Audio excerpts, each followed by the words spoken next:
indahnya mengampuni. Firman Tuhan terambil dari Kejadian 33 ayat 1-11 berkata demikian. Yakub pun melayangkan pandangannya, lalu dilihatnya lah Esau datang dengan diiringi oleh 400 orang. Maka diserahkannya lah sebagian dari anak-anak itu kepada Lea, dan sebagian kepada Rahel, serta kepada kedua budak perempuannya itu. Ia menempatkan budak-budak perempuan itu beserta anak-anak mereka di muka, Lea beserta anak-anaknya di belakang mereka, dan Rahel beserta Yusuf di belakang sekali. Ia sendiri berjalan di depan mereka dan ia sujud sampai ke tanah 7 kali, hingga ia sampai ke dekat kakaknya itu. Tetapi Esau berlari mendapatkan dia, didekapnya dia, dipeluknya lehernya dan diciumnya dia. Lalu bertangis-tangisanlah mereka. Kemudian Esau melayangkan pandangannya, dilihatnya lah perempuan-perempuan dan anak-anak itu, lalu ia bertanya, "Siapakah orang-orang yang beserta engkau ini?" Jawab Yakub, "Anak-anak yang telah dikaruniakan Allah kepada hambamu ini." Sesudah itu, mendekatlah budak-budak perempuan itu beserta anak-anaknya, lalu mereka sujud. Mendekat jugalah Lea beserta anak-anaknya, dan mereka pun sujud. Kemudian mendekatlah Yusuf beserta Rahel, dan mereka juga sujud. Berkatalah Esau, "Apakah maksudmu dengan seluruh pasukan yang telah bertemu dengan aku tadi?" Jawabnya, "Untuk mendapat kasih tuanku." Tetapi kata Esau, "Aku mempunyai banyak adikku, peganglah apa yang ada padamu." Tetapi kata Yakub, "Janganlah kiranya demikian.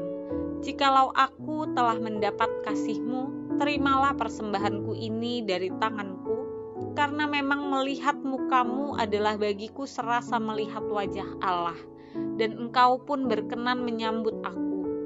Terimalah kiranya pemberian tanda salamku ini, yang telah kubawa kepadamu, sebab Allah telah memberi karunia kepadaku, dan aku pun mempunyai segala-galanya." Lalu dibujuknyalah Esau sehingga diterimanya.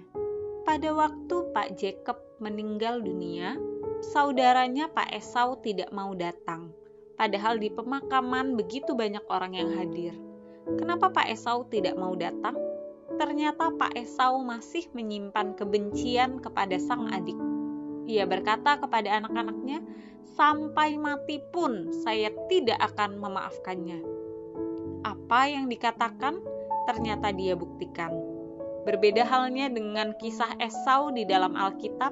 Esau anak sulung Ishak yang dikisahkan dalam Alkitab, suatu ketika sangat marah dan benci kepada Yakub adiknya. Dengan lihai, sang adik telah merebut berkat kesulungan miliknya. Ia mau membunuh adiknya itu. Rencana Esau itu pun tercium. Yakub kabur ke negeri pamannya Laban dan tinggal di sana sangat lama, sampai punya anak yang banyak dan harta benda yang melimpah. Ketakutan Yakub terbesar ketika ia kembali ke negeri ayahnya adalah berjumpa dengan Esau sang kakak. Apakah Esau masih menyimpan dendam kepadanya? Ternyata tidak. Esau mengampuni Yakub. Mengharukan sekali. Kenapa Yakub diampuni oleh Esau? Tentu saja ada investasi ilahi di dalamnya. Sebelumnya Yakub bergumul dengan Allah di Peniel dan ketakutannya hilang. Hidupnya diubahkan. Yakub berani menatap masa depan dan Allah bersamanya. Saya banyak mendengar saudara kandung dalam suatu keluarga saling bermusuhan satu sama lain, saling benci, saling menyakiti, dendam kesumat dipelihara dan kalau perlu dilampiaskan. Ada kebencian yang awet sampai akhir hidup. Kasihan sekali. Hal demikian tidak boleh terjadi di dalam keluarga kita. Jika ada perselisihan, segeralah selesaikan. Biasakan dan ajarkan anak-anak bagaimana memaafkan dan bagaimana memohon maaf sejak kecil. Jika pengampunan terjadi, betapa indahnya keluarga kita. Oleh karena itu, melalui perenungan pada hari ini kita bersama-sama belajar betapa indahnya jika dalam keluarga ada saling mengampuni.